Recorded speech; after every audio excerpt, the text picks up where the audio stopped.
The rain hammered against the hospital window like angry fists, each drop a cruel reminder of the night that shattered my world.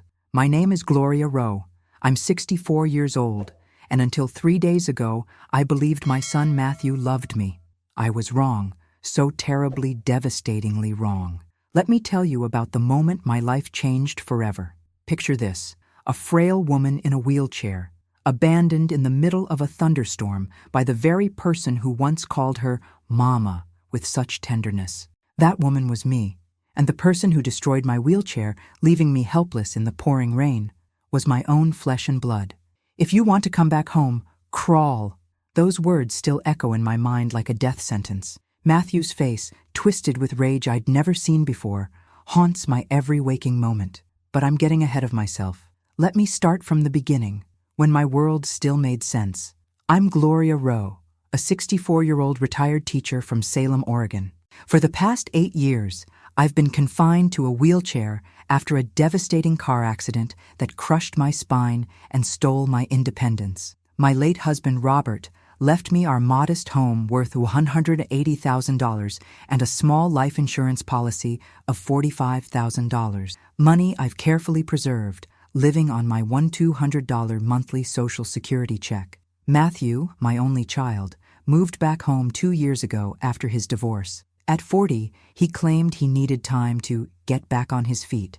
Like any loving mother, I welcomed him with open arms. I gave him free room and board, even helped him with his $800 monthly car payment when times got tough. I believed we were a team, supporting each other through life's challenges. 3 weeks ago, we were preparing for my sister Margaret's 70th birthday celebration, a family gathering I'd been looking forward to for months. Margaret and I had planned every detail over countless phone calls, reminiscing about our childhood and the precious few family members we had left. At our age, these gatherings feel sacred, each one potentially the last time we'll all be together.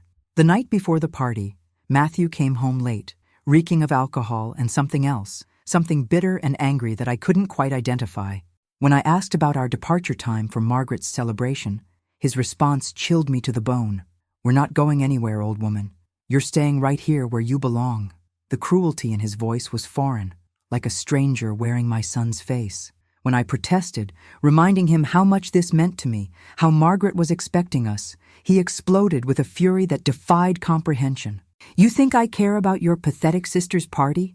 You think anyone wants to see your miserable face wheeling around, ruining everyone's good time?" His words cut deeper than any physical blow could have. But what happened next?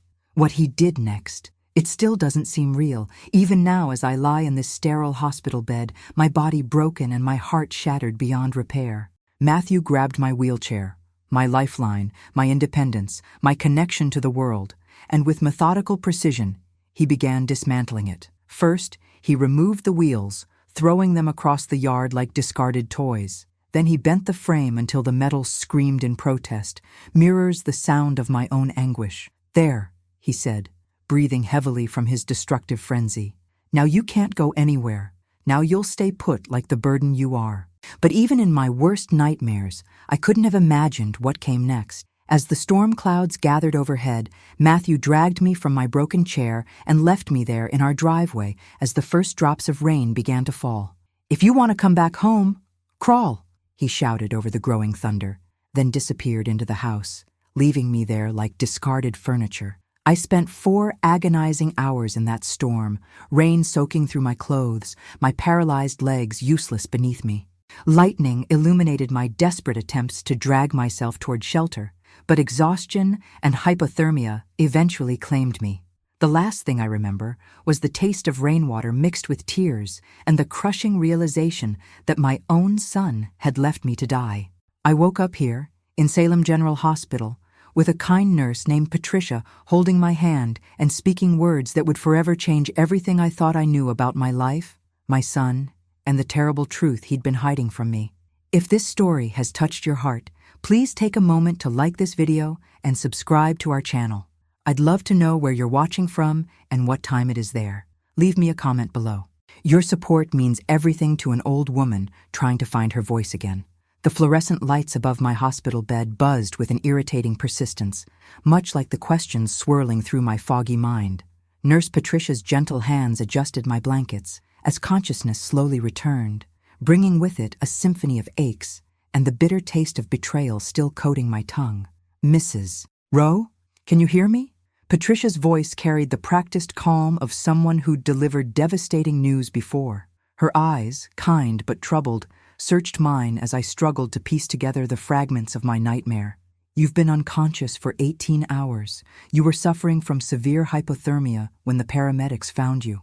The memories crashed over me like the storm that had nearly claimed my life. Matthew's rage-filled face, my wheelchair destroyed beyond repair, the feeling of cold concrete against my cheek as I lay helpless in the rain. Each recollection felt like a fresh wound opening in my chest. "My son," I whispered, my voice barely audible through my swollen throat. "Where is Matthew? Is he here?" Patricia's expression shifted, her professional composure cracking just enough to reveal something deeper, pity mixed with what looked disturbingly like fear. She pulled a chair closer to my bedside and sat down, her movements deliberate and careful. "Mrs. Rowe, there's something you need to know about your son, something important that we discovered during your intake process." She paused, choosing her words like stepping stones across dangerous water. "When we called Matthew to inform him of your condition, to tell him you were fighting for your life in our emergency room, do you know what his response was?" I shook my head weakly, though part of me dreaded the answer. The Matthew I thought I knew would have rushed to my side, would have been frantic with worry, begging doctors to do everything possible to save me. But that Matthew, I was beginning to realize, had been a cruel illusion. "He laughed," Patricia said quietly. "He actually laughed and said, 'Good, maybe now I won't have to deal with her anymore.' Then he hung up." The words hit me like physical blows, each syllable driving deeper into the wound of my shattered heart. But Patricia wasn't finished. Her next words would reveal a truth so devastating that it would rewrite every memory I had of the past 2 years. "But that's not all, Mrs. Rowe. When we needed his insurance information for your treatment, we discovered something else. Your son has been systematically stealing from you for months." My world tilted on its axis. "Stealing? What do you mean?" Patricia reached into her scrubs pocket and withdrew a folder thick with papers. "A social worker named David Chen has been investigating your case since you were admitted. He found that Matthew has been forging your signature on checks using your debit card for unauthorized purchases. And," she hesitated, her voice catching slightly, "he's been in contact with a real estate agent about selling your house." The room began to spin. My house, Robert's house, the home where we'd built our life together, where I'd raised Matthew, where every corner held precious memories. He was planning to sell it out from under me. "How much?" I managed to ask, though speaking felt like swallowing broken glass. "The bank records show he's taken approximately $23,000 from your accounts over the past 8 months. The real estate agent told Mr. Chen that your son claimed you were moving to a nursing home and that he had power of attorney to handle the sale. $23,000, nearly half of Robert's life insurance policy, money I'd carefully saved for emergencies, for medical expenses, for the uncertain future that comes with being elderly and disabled. Money that was supposed to be my security blanket in a world that had already taken so much from me. There's more," Patricia continued, her voice growing stronger as if my obvious pain was giving her courage to deliver the full truth. "We found evidence that he's been researching state facilities for indigent elderly patients. He was planning to have you declared mentally incompetent."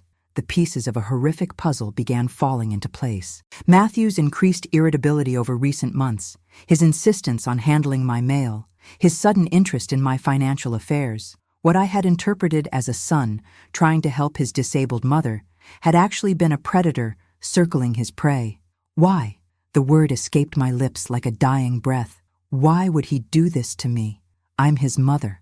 I loved him, provided for him, welcomed him home when he had nowhere else to go. Patricia squeezed my hand gently. "Sometimes, Mrs. Rowe, people we trust the most are capable of the greatest betrayals, but you need to know that you're not alone in this. Mr. Chen has already contacted the police, and they're building a case against Matthew for elder abuse and financial exploitation." Elder abuse. The words felt foreign and shameful, as if I had somehow failed in my role as a mother, as if I had invited this treatment through weakness or naivety. But beneath the shame, something else was stirring, something I hadn't felt in years. Anger. Pure, righteous anger at being treated like a discarded object by the person I had sacrificed everything for. Anger at the theft of my money, my dignity, my trust. Anger at the years I had spent believing his lies while he plotted my destruction. As Patricia continued explaining the legal process ahead, describing how the investigation would unfold and what resources were available to help me, I felt something fundamental shift inside me. The helpless woman who had been left to die in a storm was gone, replaced by someone harder, someone who would fight. Matthew thought he had broken me completely, left me with nothing but the clothes on my back and a pile of medical bills. He thought he could steal my money, sell my home, and dump me in some state-run facility to live out my remaining years in misery. He was about to discover just how wrong he could be. 3 days had passed since my world imploded, and Salem General Hospital had become my temporary fortress. David Chen, the social worker assigned to my case, had visited twice daily, each meeting revealing another layer of Matthew's deception. Today, however, he arrived with Detective Sarah Martinez, a sharp-eyed woman in her 40s, who carried herself with the authority of someone accustomed to hunting predators. "Mrs. Rowe, Detective Martinez is with the Elder Abuse Unit," David explained, as they settled into the uncomfortable hospital chairs. "She's been investigating your son's activities, and what she's discovered is extensive." Detective Martinez opened a manila folder that seemed impossibly thick for just 3 days of investigation. "Ma'am, I need to be direct with you about what we've uncovered. Your son's criminal activity extends far beyond what we initially suspected." My hands trembled as I adjusted my position in the hospital bed. The physical therapy sessions had helped restore some strength to my upper body, but the emotional rehabilitation would take much longer. "Tell me everything.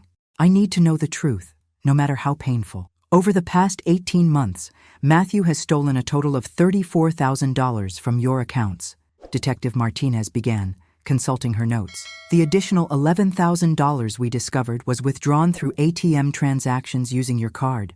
He's been taking $400, $600 per month, small enough amounts to avoid triggering bank alerts, but consistent enough to constitute systematic theft. $34,000. The number hit me like a physical blow. That was Robert's entire life insurance policy, plus money from my own savings, money I had earned through 42 years of teaching, carefully saved for retirement, for medical emergencies, for the dignity of aging without becoming a burden to anyone. But the financial theft is just the beginning," she continued. "We've discovered that Matthew has been in contact with Sunset Manor, a state-funded long-term care facility known for its substandard conditions. He's been telling them that you suffer from dementia and have become violent toward family members." The betrayal cut deeper with each revelation. Violent? I haven't even raised my voice to him in years. He provided them with a fabricated medical report claiming you've been diagnosed with aggressive dementia and require immediate institutionalization. The facility was prepared to accept you as an emergency placement, which would have given Matthew complete control over your assets as your supposed caretaker. David leaned forward, his expression grave. "Gloria, Sunset Manor has been under federal investigation for neglect and abuse. The mortality rate there is 3 times higher than the state average. If Matthew had succeeded in placing you there, the implication hung in the air like poison. My own son had been planning to condemn me to a living hell where I would likely have died within months, forgotten and alone, while he enjoyed the fruits of his theft." "There's something else," Detective Martinez said, her voice taking on an edge that suggested the worst was yet to come. "We executed a search warrant on your home yesterday. Matthew wasn't there, but we found extensive documentation of his plan." She pulled out a series of photocopied pages. "He's been keeping a journal, Mrs. Rowe. Would you like me to read some entries?" I nodded, though every instinct screamed at me to refuse. "Entry from 6 months ago. The old bat is becoming suspicious about the missing money. Need to accelerate timeline. Found a facility that will take her without too many questions. Once she's out of the house, I can sell it and start fresh in California. She's got maybe 5 years left anyway, and they'll be miserable years. This way, everyone wins." The clinical coldness of his words shattered what remained of my maternal illusions. This wasn't the desperate act of a man in financial trouble. This was calculated, methodical destruction of his own mother. Another entry from 2 months ago. "Told realtor mom has Alzheimer's and I have medical power of attorney. House should sell for $180,000. After commission and fees, I'll clear about $160,000. Combined with her remaining savings and the sale of her jewelry, I should have enough to disappear permanently. She'll never find me, and by the time anyone figures out what happened, she'll be dead anyway. Each word was a dagger thrust. My jewelry, Robert's grandmother's engagement ring, the pearl necklace he'd given me for our 25th anniversary, pieces that held decades of love and memories. Matthew had planned to sell them all like common trinkets. Detective Martinez closed the journal. Mrs. Rowe, your son had planned to disappear entirely after institutionalizing you and liquidating your assets. He had no intention of visiting you or maintaining any contact. In his mind, you were already dead. The room fell silent, except for the steady beep of my heart monitor, which seemed to be racing despite my outward calm. I thought about the nights I had lain awake worrying about Matthew's future, the sacrifices I had made to ensure he always had a safety net, the unconditional love I had poured into raising him. Where is he now? I asked, my voice steady despite the storm raging inside me. That's what we're trying to determine, Detective Martinez replied. He hasn't returned to your house since the night he left you in the storm. His cell phone has been disconnected, and his car was found abandoned at a Greyhound bus station in Portland. We've issued a warrant for his arrest on charges of elder abuse, financial exploitation, and attempted fraud. David reached into his briefcase and withdrew another set of documents. Gloria, there's some good news in all of this. Because Matthew's power of attorney documents were forged, all his financial transactions are reversible.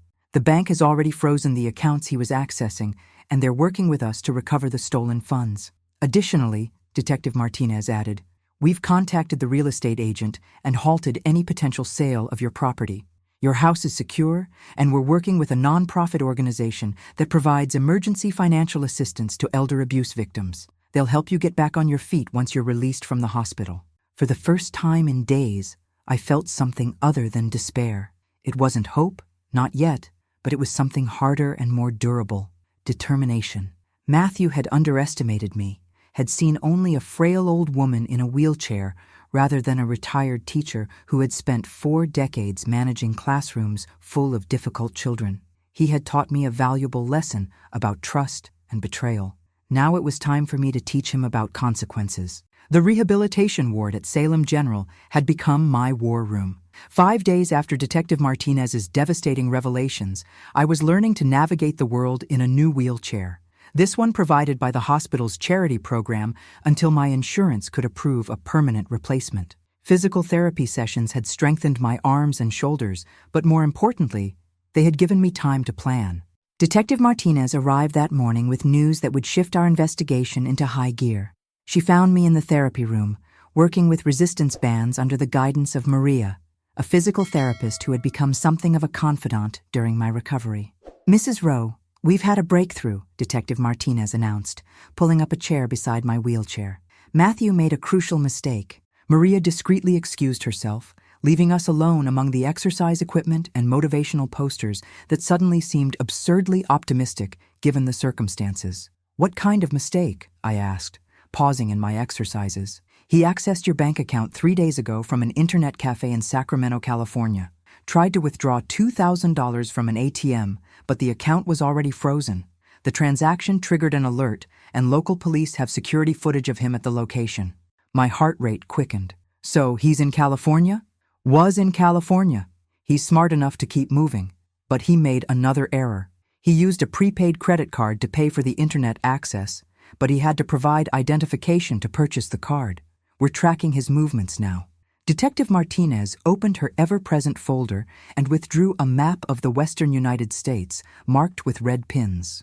Based on his journal entries and the pattern of his movements, we believe he's heading toward Los Angeles. He mentioned having contacts there, people who could help him establish a new identity. The thought of Matthew living comfortably under a new name while I struggled to rebuild my life from the ruins of his betrayal ignited a fury I didn't know I still possessed. But I had learned something important during my years of teaching. Emotion without strategy was useless. What about the money he stole? Can any of it be recovered? That's where things get complicated, she admitted. Of the $34,000 he took from your accounts, approximately $18,000 was spent on gambling debts. We've traced payments to various casinos in the Portland area. Another $8,000 went to what appears to be drug purchases, not for personal use, but as an investment. He was apparently trying to multiply the stolen money through drug dealing. The revelation hit me like ice water. My son hadn't just stolen from me. He had used my life savings to enter the criminal underworld. The Matthew I thought I knew had never existed. In his place was a stranger capable of depths of depravity I couldn't have imagined. The remaining $8,000, Detective Martinez continued, was converted to cash and cryptocurrency. The cash is gone, but the cryptocurrency transactions leave a digital trail that we're following with federal assistance. David Chen arrived as Detective Martinez was explaining the financial recovery process. His usual calm demeanor seemed strained, and he carried a thick envelope that he handled like it contained explosives. "Gloria, I have some difficult news," he began, settling into a chair across from me. "We've been in contact with Matthew's ex-wife, Jennifer, as part of our investigation. She's provided information that, well, it explains a lot about Matthew's behavior." My chest tightened. Jennifer had been like a daughter to me during their 12-year marriage. When they divorced, I had mourned the loss of her presence in our family, but Matthew had insisted that maintaining contact with her would be disloyal to him. "What did Jennifer tell you?" I asked, though I wasn't sure I wanted to hear the answer. David opened the envelope and withdrew a series of printed emails. "She's been trying to contact you for over a year, Mrs. Rowe. Matthew intercepted all her attempts. She wanted to warn you about his drug use and his mounting debts." The room seemed to spin around me. "Jennifer tried to contact me?" "Multiple times. She sent letters to your house, which Matthew must have destroyed. She called, but Matthew told her you had specifically requested no contact with her. She even attempted to visit, but Matthew claimed you were too ill to see anyone." Detective Martinez leaned forward. "Mrs. Rowe, Jennifer has provided us with crucial information about Matthew's associates in Los Angeles. More importantly, she's documented his history of financial abuse during their marriage. He stole from her family as well, forged her signature on loan documents, and left her with $45,000 in debt when she filed for divorce." The pattern was becoming clear. I wasn't Matthew's first victim. I was simply his most vulnerable and trusting target. The realization brought with it a strange sense of relief. His betrayal wasn't a failure of my mothering or some unique flaw in our relationship. I had been systematically deceived by someone with years of practice in manipulation and theft. "Jennifer wants to help," David continued. "She's provided names and addresses of people Matthew might contact in California. She also wants to testify on your behalf about his history of financial abuse." I thought about Jennifer, brilliant, kind Jennifer, who had brought such joy to our family gatherings. I remembered her laugh, her thoughtful questions about my teaching career, the way she had genuinely cared for me even after the divorce. Matthew had stolen that relationship from me as surely as he had stolen my money. "I want to speak with her," I said firmly. "I want to thank her for trying to warn me, and I want to hear everything she knows about what Matthew is capable of." Detective Martinez nodded approvingly.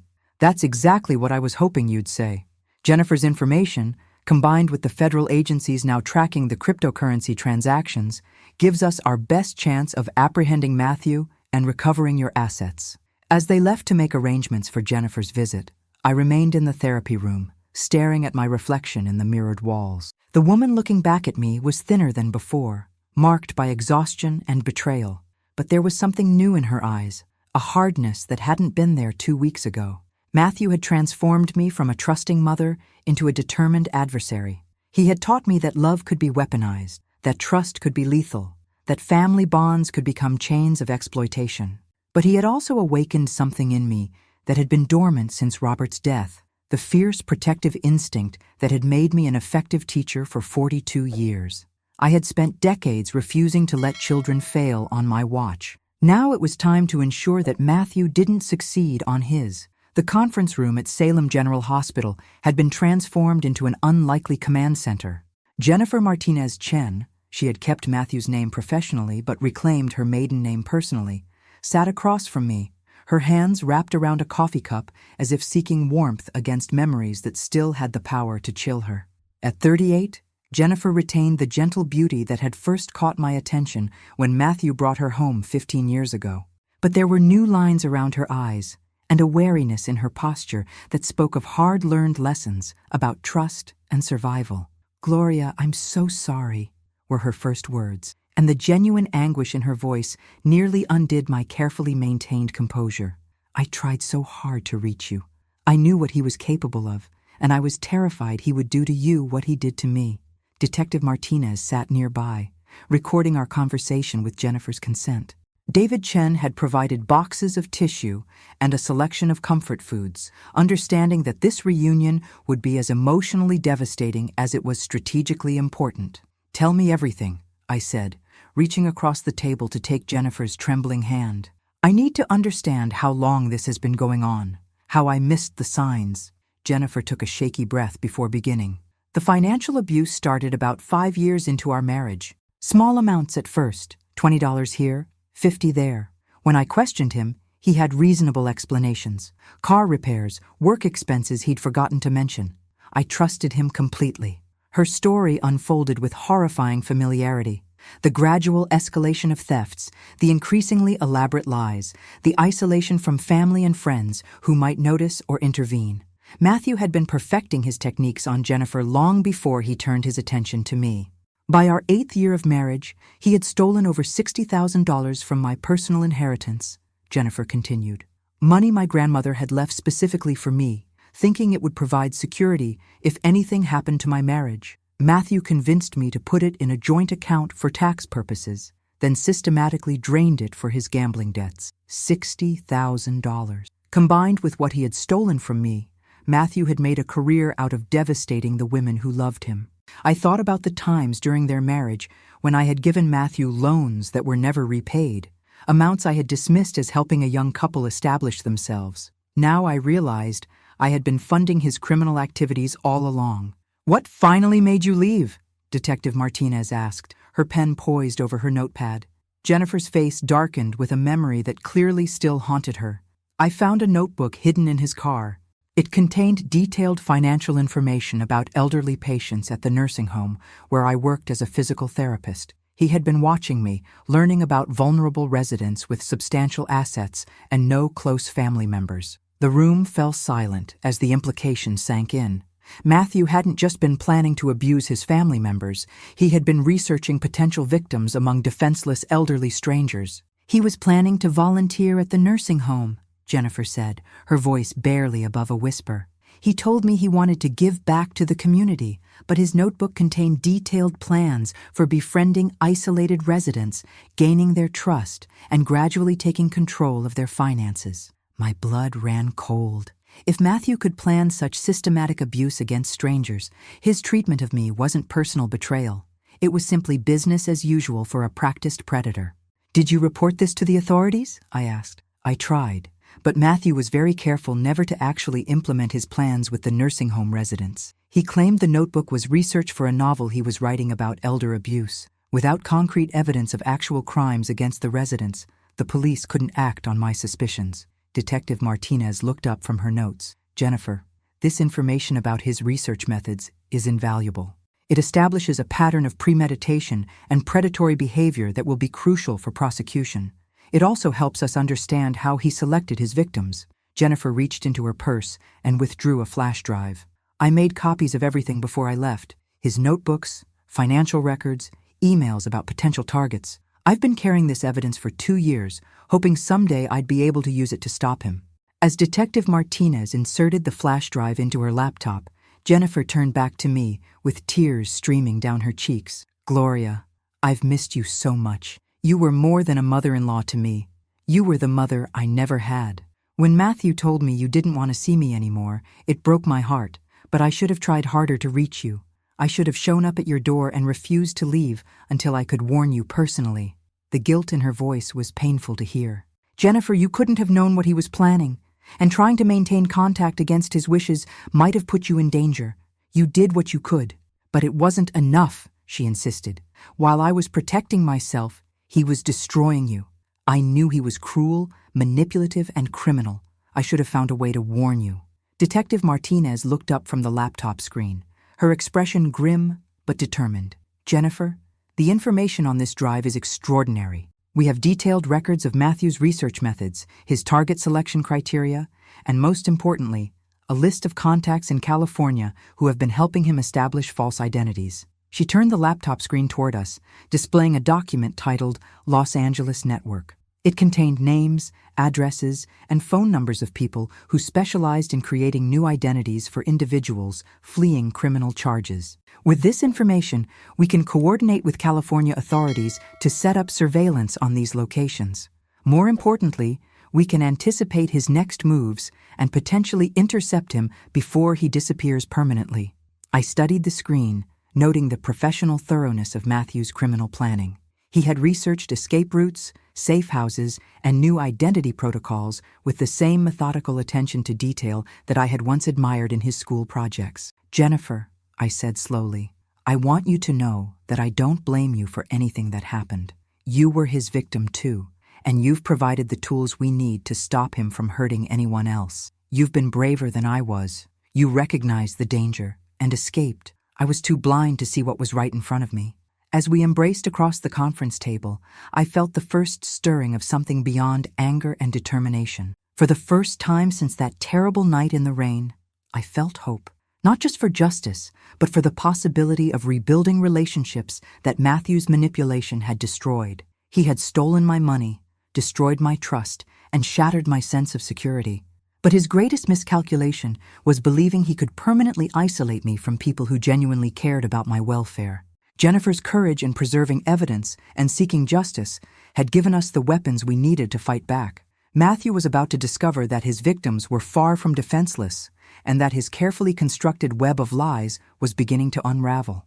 2 weeks had passed since Jennifer's revelations, and the joint task force investigating Matthew's crimes had grown from a local elder abuse case to a multi-state federal investigation. I had been discharged from the hospital and was staying temporarily in a victim assistance apartment while my house underwent a complete security upgrade, new locks, security cameras, and alarm system, all provided by the state's Elder Protection Program. FBI Special Agent Rebecca Torres had joined our team after Matthew's crimes crossed state lines and involved federal charges of wire fraud and identity theft. She sat across from me in the Victim Assistance Center's conference room, her laptop displaying a map of the western United States dotted with red markers showing Matthew's known locations over the past month. "Mrs. Rowe, I need to prepare you for what we believe will happen next," Agent Torres began, her voice carrying the authority of someone accustomed to hunting dangerous fugitives. "Our intelligence suggests that Matthew is planning something desperate." Detective Martinez, now coordinating with the federal team, leaned forward in her chair. "We intercepted communications between Matthew and his Los Angeles contacts. They're demanding payment for the false identity documents he ordered, $25,000 in cryptocurrency. Without that payment, they're threatening to turn him over to authorities." The irony wasn't lost on me. Matthew was being betrayed by criminals, just as he had betrayed his family. "Does he have access to that much money?" "That's where things become concerning," Agent Torres replied, pulling up a new screen on her laptop. "Our financial analysis shows that Matthew liquidated all traceable assets weeks ago. The only substantial money he knows about is—" She paused, studying my face carefully. "Your remaining assets." My chest tightened. "What remaining assets? I thought the accounts were frozen." "They are, but Matthew doesn't know that yet. More importantly, he doesn't know that we've recovered most of the stolen funds. In his mind, you still have access to Robert's life insurance money and your Social Security payments." David Chen, who had been quietly taking notes, looked up with concern. "You think he'll try to contact Gloria directly?" "We think he's planning to return to Oregon," Agent Torres confirmed. "Phone records show he's been researching bus routes from Los Angeles to Salem. We believe he intends to force Mrs. Rowe to withdraw money for him, possibly through threats or physical coercion." The thought of seeing Matthew again, of being in the same room with the man who had left me to die in a storm, sent waves of terror through my body. But underneath the fear, that familiar anger was stirring, the protective fury that had sustained me through the worst moments of this ordeal. "If he comes back, what happens?" I asked. Detective Martinez smiled grimly. "We'll be ready for him. With Jennifer's evidence and the federal charges now filed, we have enough to arrest him on sight. But we want to do more than just arrest him. We want to ensure he faces consequences for all his crimes, including ones we haven't discovered yet." Agent Torres turned her laptop toward me, displaying what looked like a script. "Mrs. Rowe, we'd like your permission to set up a controlled operation. If Matthew contacts you, we want you to agree to meet with him while we monitor the situation." My hands trembled slightly as I read through the proposed dialogue. The plan was for me to appear vulnerable and compliant while wearing recording equipment that would capture Matthew's admissions of guilt. Federal agents would be stationed throughout the area, ready to intervene the moment I was in danger. "This is completely voluntary," Agent Torres emphasized. "You've been through enough trauma already, and we would understand completely if you decline to participate. We can arrest Matthew without your direct involvement." I thought about the other victims Matthew had targeted, the nursing home residents he had researched, the elderly strangers he had planned to befriend and exploit. I thought about Jennifer, still carrying scars from his financial abuse. I thought about future victims who might cross his path if he managed to escape justice and start over with a new identity. "I'll do it," I said firmly. "But I have conditions." Agent Torres nodded encouragingly. "What do you need?" "First, I want Jennifer there, hidden with the surveillance team. She knows Matthew's patterns better than anyone, and she can anticipate his behavior in ways that might help keep me safe. That can be arranged. Second, I want to know exactly what evidence you need to ensure he faces the maximum penalties. I'm not just trying to get my money back.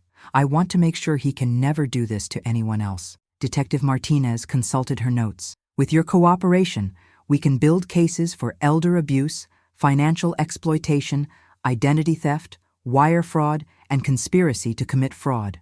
We're looking at 15 to 20 years in federal prison, plus restitution for all documented victims. 20 years. Matthew would be 60 years old when he was released, too old to easily restart his criminal career.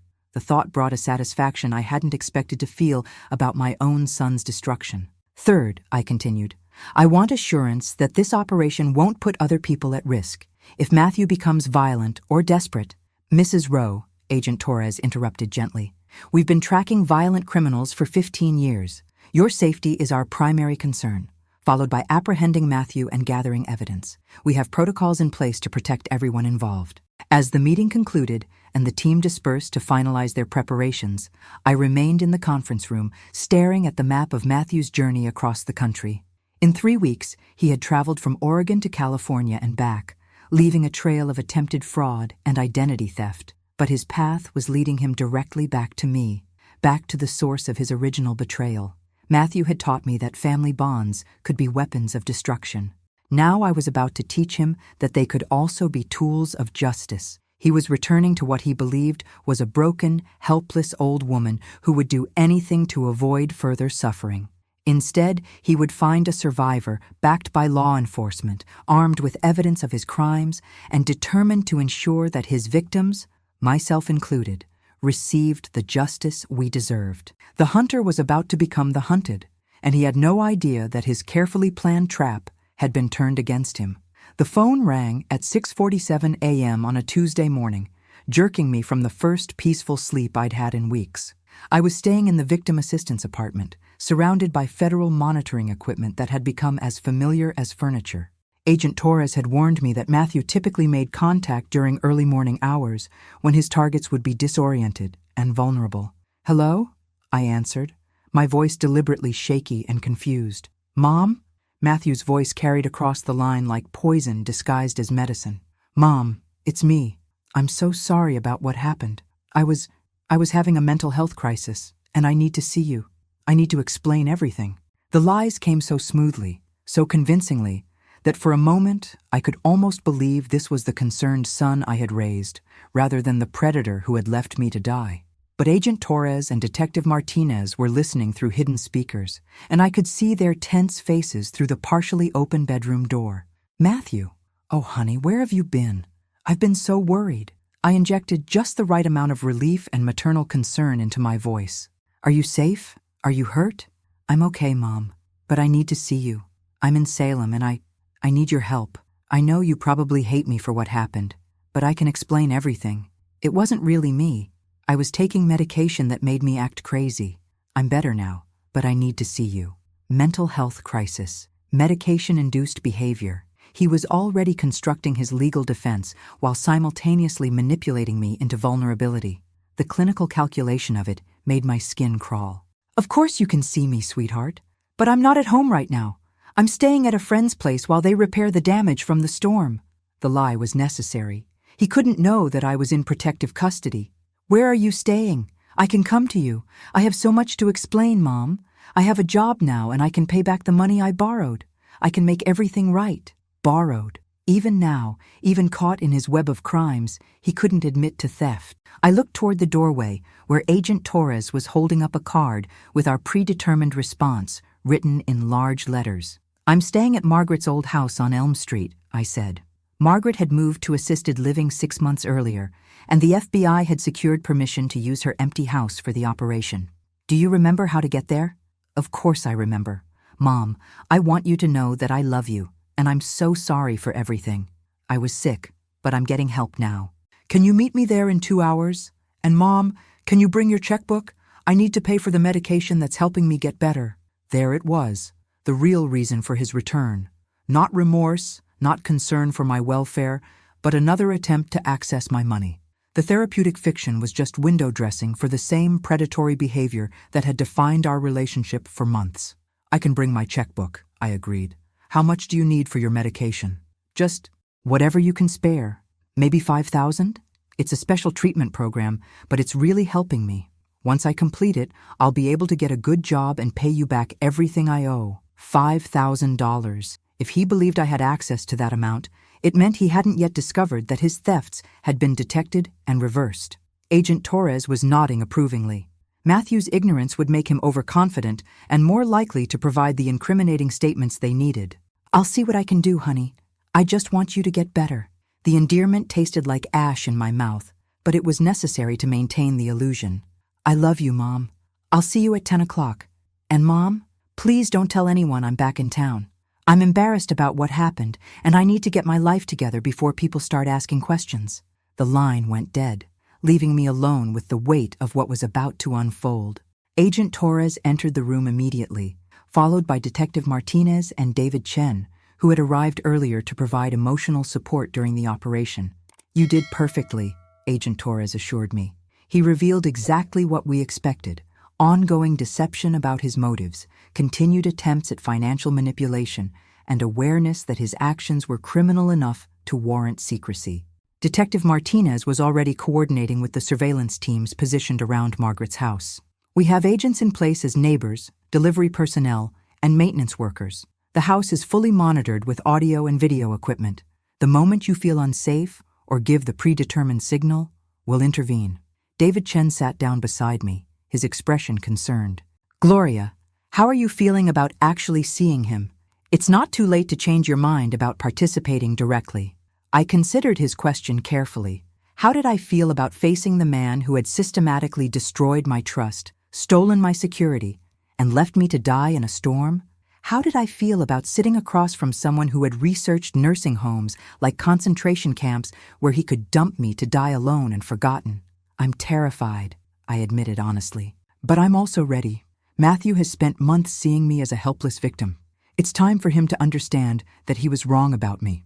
As the team prepared for the final phase of the operation, I thought about the journey that had brought me to this moment. 3 weeks ago, I had been a trusting mother who believed her son's lies about temporary financial troubles. Today, I was a federal witness preparing to gather evidence that would send that same son to prison for decades. Matthew had transformed me from a victim into an adversary, and he had taught me lessons about survival that I never wanted to learn. But he had also underestimated the strength that comes from righteous anger and the determination that emerges from absolute betrayal. In 2 hours, the student would become the teacher, and Matthew would receive his final education in the consequences of predatory behavior. He was expecting to find a broken old woman desperate for reconciliation. Instead, he would discover that his greatest victim had become his most dangerous opponent. Margaret's old house on Elm Street felt like a stage set for the final act of a tragedy. I sat in the living room, wearing clothes that made me appear frailer than I actually was, a hidden recording device no larger than a button attached to my cardigan. My checkbook lay on the coffee table like bait in a carefully constructed trap. At exactly 10:20 a.m., I heard Matthew's footsteps on the front porch. Through the lace curtains, I could see FBI agents disguised as joggers, gardeners, and delivery personnel positioned throughout the neighborhood. Agent Torres was in the basement with monitoring equipment, while Detective Martinez waited in an unmarked van around the corner. The doorbell rang, and for a moment I hesitated. Everything in my maternal instincts screamed at me to run to that door, to embrace my son and forgive him everything. But then I remembered the feeling of cold rain on my face as I lay helpless in the driveway, and my resolve hardened. "Coming!" I called, deliberately making my voice sound weak and shaky. I wheeled my chair to the door and opened it slowly, as if the action required great effort. Matthew stood on the threshold looking thinner than I remembered, his clothes wrinkled and his face bearing the hollow-eyed look of someone living under constant stress. For a split second, he looked like the little boy who used to run to me for comfort after nightmares. Then he smiled, and I saw the predator behind the familiar features. "Oh, Mom," he said, stepping inside without invitation and wrapping me in an embrace that felt like a python's grip. "I've missed you so much. I'm so sorry for everything that happened."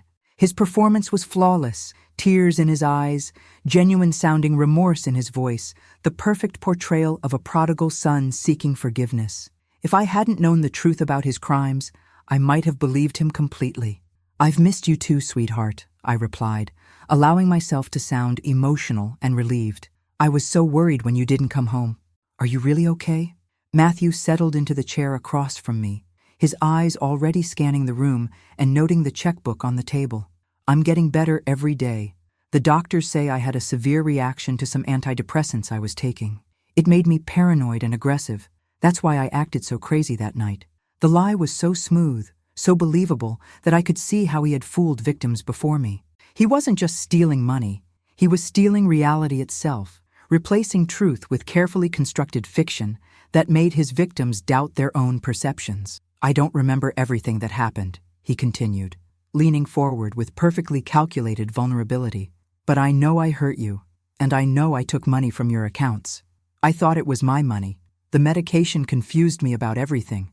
I forced tears into my eyes, channeling the genuine pain of his betrayal into a performance of forgiveness. "Oh, honey, I knew something was wrong. That wasn't the son I raised. My Matthew would never hurt me like that." His relief at my apparent belief in his story was almost palpable. "Exactly. That's exactly right. It wasn't really me, Mom. But I'm better now, and I want to make everything right. That's why I need to ask you for help one more time." Here it came, the real purpose of his visit. Not reconciliation, not remorse, but another attempt to steal from the woman he had already victimized beyond measure. "The treatment program I'm in is expensive," he explained, "but it's the only thing that's helping me. I need to pay for another month of medication and therapy. It costs $5,000, but once I complete it, I'll be completely back to normal." I looked at him with what I hoped appeared to be maternal concern mixed with uncertainty. $5,000? "Matthew, that's a lot of money. I'm not sure I have that much available right now."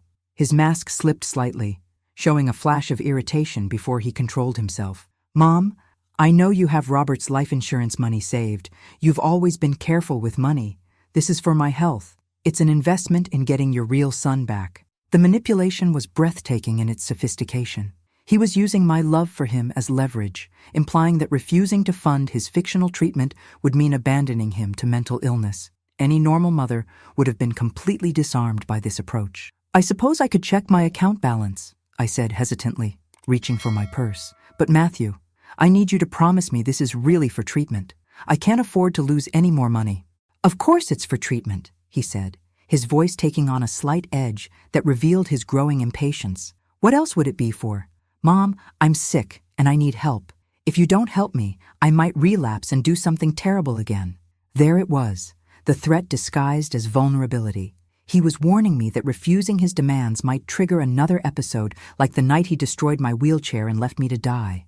The threat was subtle but unmistakable. Give me money or face the consequences.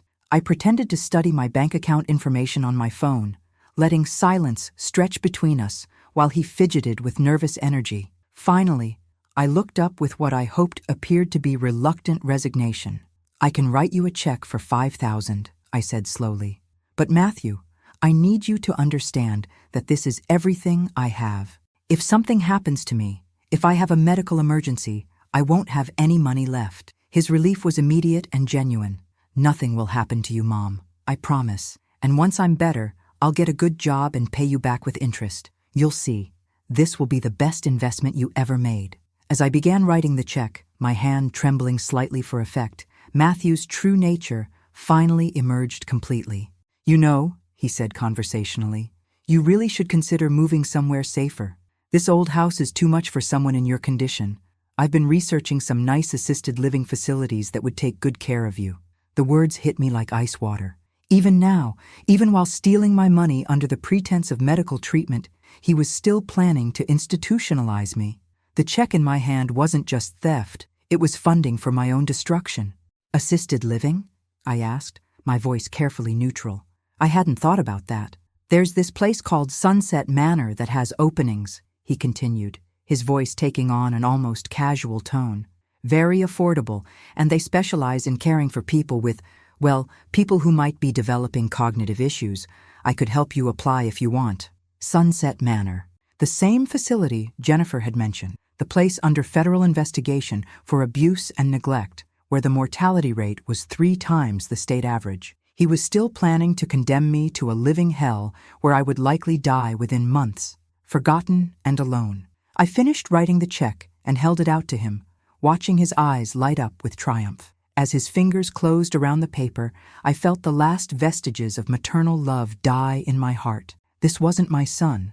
This was a predator wearing my son's face, and he was about to learn that his carefully planned trap had become his own destruction.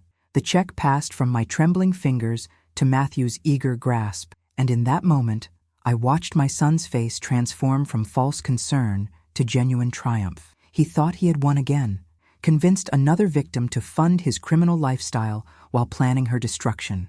He had no idea that the check he held was printed on special FBI paper embedded with tracking devices, or that every word of our conversation was being recorded by multiple federal agencies. "Thank you, Mom," he said, folding the check carefully and placing it in his wallet. "You have no idea how much this means to me. I'm going to get better, and then I'm going to take care of you forever. Forever." The word carried a chilling promise when spoken by someone who had already researched my death as if it were a business transaction. "Matthew," I said carefully, "about this Sunset Manor place you mentioned. How do you know about it?" His confidence was making him careless now. The money was in his possession, and he believed I was completely under his control again. "I've been researching options for you, just in case your condition gets worse. Sunset Manor has an excellent reputation for caring for elderly patients with dementia and other cognitive issues." "Do I have cognitive issues?" I asked, letting confusion creep into my voice. Matthew's smile was almost predatory. "Well, Mom, sometimes you forget things. Sometimes you seem confused about money and legal matters. It might be good to have a professional evaluation just to make sure you're capable of making important decisions about your future." The trap was closing beautifully. Without realizing it, Matthew was providing detailed evidence of his plans to have me declared mentally incompetent, the legal foundation for stealing my remaining assets and gaining control over my life completely. "What kind of evaluation?" I pressed, playing the role of a confused elderly woman perfectly. "There are doctors who specialize in these assessments," he explained, leaning back in his chair with the relaxed confidence of a predator who believed his prey was already caught. "They can determine if you need help managing your finances or if you should be in a supervised care environment." I nodded slowly, as if considering his words seriously. "That sounds expensive. Would that cost more money?" "Don't worry about money, Mom. Once you're in proper care at Sunset Manor, your Social Security and savings will be managed professionally. You won't need to worry about financial decisions anymore." The clinical coldness with which he discussed my future institutionalization was breathtaking. He was describing my legal and financial death with the same casual tone he might use to discuss the weather. In his mind, I was already as good as dead, just an obstacle to be removed before he could access my remaining assets. "Matthew," I said quietly, "what happened to the money you took from my accounts before? You said you borrowed it for medical expenses." For the first time, his mask slipped completely. The false concern disappeared, replaced by irritation and something darker. Something that reminded me of the rage-filled face that had haunted my nightmares since the night he destroyed my wheelchair. "I didn't take any money, Mom. You're confused again. That's exactly what I'm talking about. You're having memory problems that are getting worse. We need to get you evaluated by a professional before you hurt yourself or make terrible financial decisions." The gaslighting was masterful. He was using my direct question about his theft as evidence of mental incapacity, turning my accurate memories into symptoms of dementia. Any isolated elderly person would have been completely disarmed by this technique. "But the bank statements showed," I began. "Mom, stop," he interrupted firmly. "You're getting confused and upset, just like that night when you thought I was trying to hurt you. Remember? You got so confused that you fell out of your wheelchair in the rain. That's why I think you need professional care." The revision of history was stunning in its audacity. According to Matthew's version, he hadn't destroyed my wheelchair and abandoned me in a storm. I had fallen out of it due to mental confusion. My near-death experience had become evidence of my own incompetence rather than his attempted murder. "I remember falling," I said weakly, playing along with his fiction. "But I thought someone broke my wheelchair." "No, Mom, you're misremembering. Your wheelchair was old and broke down that night. That's why I've been researching assisted living facilities. You need professional help managing your daily care." As Matthew continued rewriting the events of that terrible night, I caught a glimpse of movement through the window. Agent Torres was positioning herself closer to the house, and I could see Detective Martinez's van pulling up across the street. The federal team was preparing for the arrest phase of the operation. "Matthew," I said, decision time approaching rapidly, "I need to ask you something important." "Of course, Mom." "What is it? If I do move to this Sunset Manor place, what happens to my house? What happens to my savings and Robert's insurance money?" His eyes lit up with anticipation. This was the moment he had been working toward since our conversation began. The moment I would voluntarily surrender control of my assets to his management. "Don't worry about any of that," he said smoothly. "I'll handle all the legal paperwork and financial arrangements. You just focus on getting better. I'll make sure all your assets are managed properly while you're receiving care." "And if something happens to me," I pressed, "if I die at Sunset Manor?" Matthew's smile was genuinely warm now, the expression of someone contemplating a future windfall. "Then you won't have to worry about anything anymore, Mom. I'll make sure your estate is handled according to your wishes." According to my wishes, as interpreted by the man who had already stolen thousands of dollars from me and researched my death like a business investment. The conversation had provided everything the federal prosecutors needed to prove premeditation, elder abuse, financial exploitation, and conspiracy to commit fraud. I reached for the small panic button hidden in my sweater pocket, the signal that would bring the full weight of federal law enforcement crashing down on Matthew's carefully constructed world of lies and manipulation. "That sounds wonderful, honey," I said, pressing the button. "I'm so glad you're here to take care of me." Matthew beamed with triumph, completely unaware that his confession had just sealed his fate for the next 20 years. He thought he had successfully manipulated another victim into voluntary surrender. Instead, he had provided the evidence that would ensure justice for every life he had destroyed and every future victim he would never have the chance to abuse. The hunt was over, and the predator had walked directly into the trap he thought he had set for me. The next 60 seconds unfolded like a perfectly choreographed dance of justice. As Matthew basked in his perceived victory, FBI agents surrounded Margaret's house with military precision. Agent Torres burst through the front door, her weapon drawn and her voice carrying the full authority of federal law enforcement. "Matthew Rowe, you're under arrest for elder abuse, financial exploitation, wire fraud, and conspiracy to commit fraud." Matthew's face transformed through a spectrum of emotions: confusion, disbelief, terror, and finally, the cold rage I remembered from that terrible night in the rain.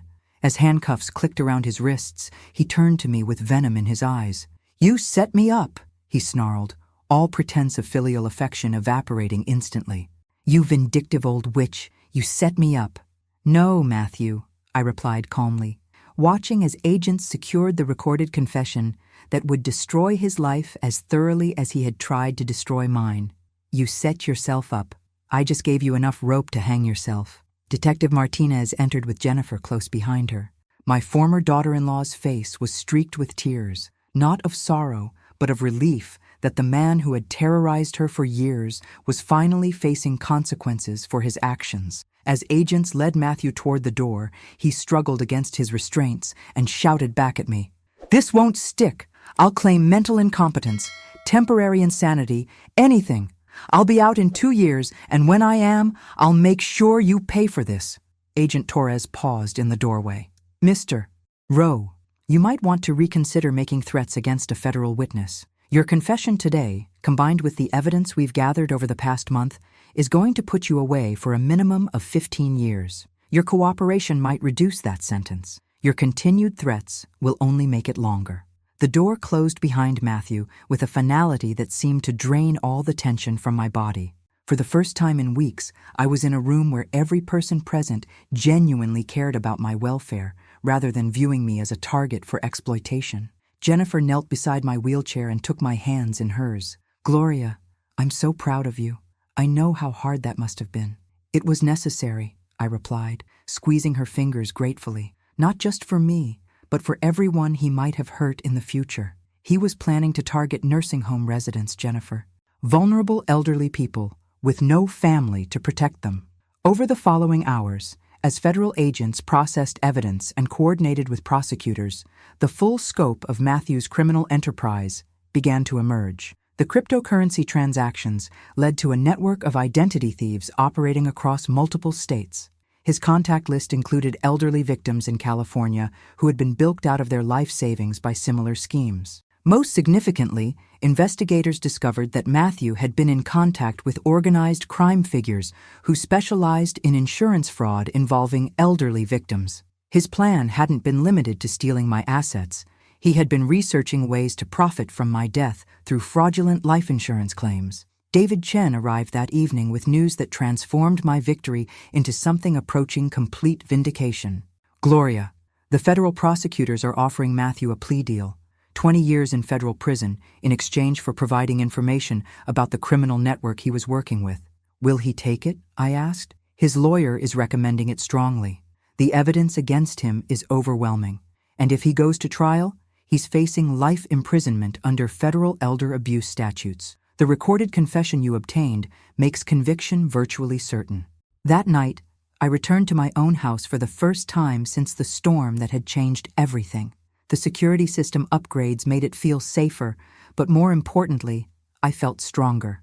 The woman who had been left to die in a thunderstorm had been replaced by someone who had helped bring down a criminal enterprise and protect countless future victims. 3 months later, I attended Matthew's sentencing hearing. He had accepted the plea deal and would serve 20 years in federal prison, followed by 10 years of supervised probation, during which he would be prohibited from having any contact with elderly individuals without court supervision. As the judge read his sentence, Matthew turned to look at me one last time.